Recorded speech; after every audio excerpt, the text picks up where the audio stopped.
Hi, I'm Mark Zipp at Crocker Farm Auction, and I'm here to discuss an outstanding example of American folk art that we'll be selling in our July 21st auction.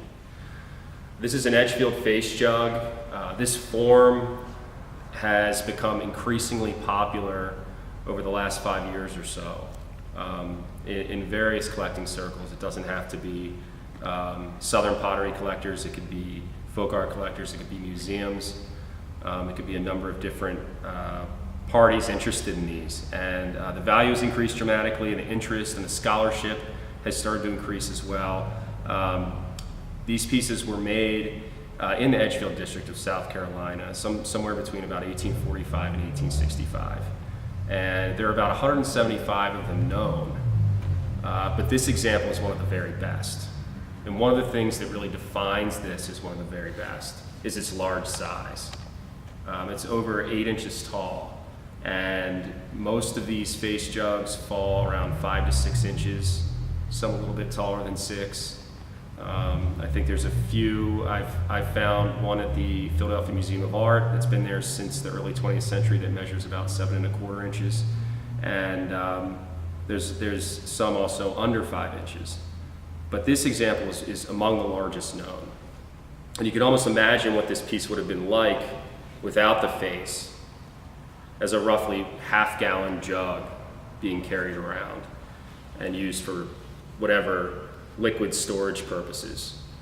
But with the application of the face, we have a really remarkable folk art object that is very important today, and among a number of scholars was important in its day. And there's a lot of different interpretations on what exactly these were used for.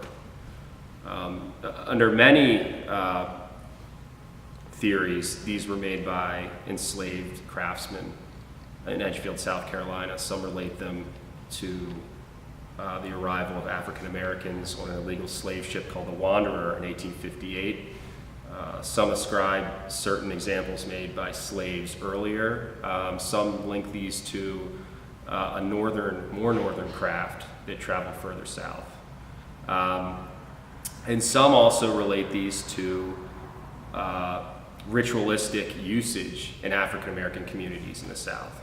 So there's a variety of different interpretations of what these things were made for. One thing that everybody seems to agree on is that they're really remarkable objects.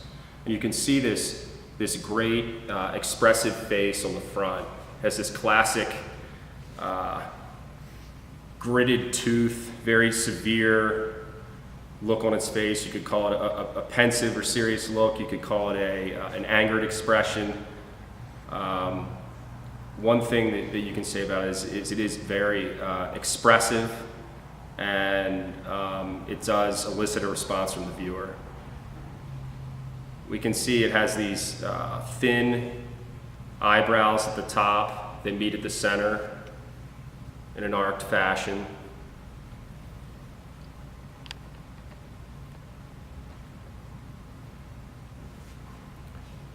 These bulging eyelids and these classic Edgefield style eyes, which are composed of unglazed kaolin.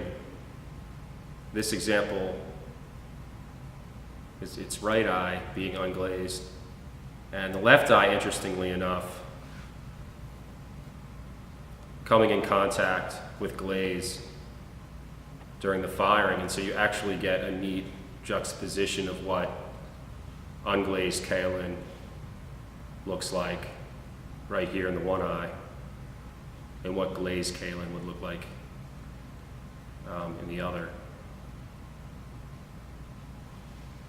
This face jug was made by an artist that was familiar with the process involved, familiar with hand modeling and sculpting. Some face vessels are extremely crude. This one is actually delicately made, and you can see that in the nose. The nose really testifies to this artist's abilities. You have this Roman nose, a thin bridge. You can imagine him forming that with his pointer finger and thumb, pulling it down, pinching up the nostrils,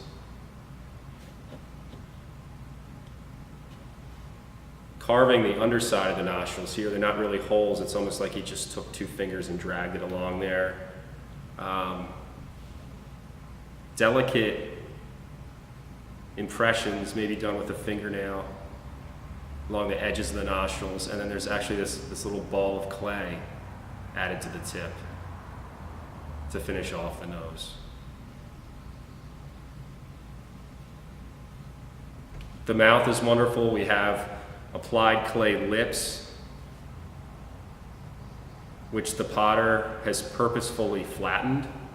And you can see that these were applied as strips of clay, and that the potter actually pressed against these with his hand or some other object to create this flattened look. And you can really make that out in profile.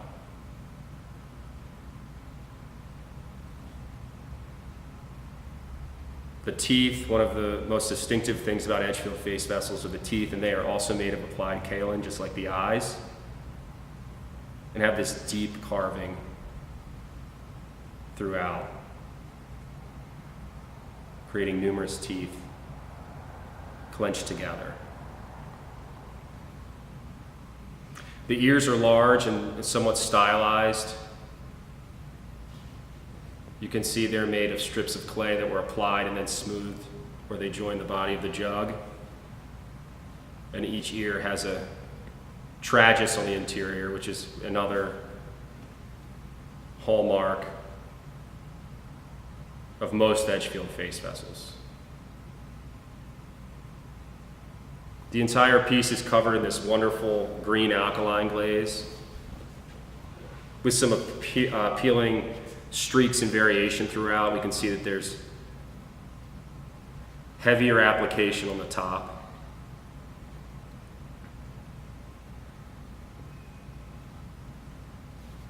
And then it cascades down the body of the vessel. We have some nice drips here on the side and on the reverse. And these lighter areas of concentration of the glaze produce a slightly lighter, almost celadon color. And then these areas that are essentially unglazed or very lightly glazed are reddish brown and then down to sort of a tan color. You can actually see around the base where the potter held this piece by the base.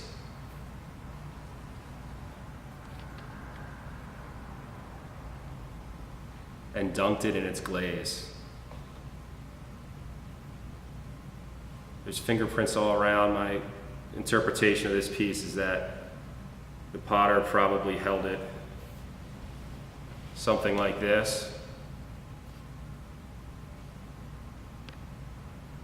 when it was dipped, and then the thumb was right there. You can see some glaze splattered on the underside. It appears almost like these are fingers as well. And the potter got some on his hand and just smeared it on the bottom.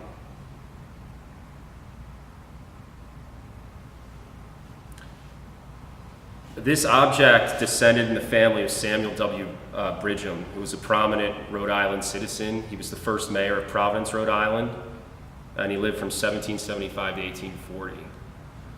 His nephew was a prominent Charleston, South Carolina resident, a naval officer. And in his obituary, it was actually mentioned that he made trips back to the city of his birth, back in Rhode Island. And it's possible sometime before he died, which was, I believe, in 1858 or 1859, he brought this face vessel back to Rhode Island.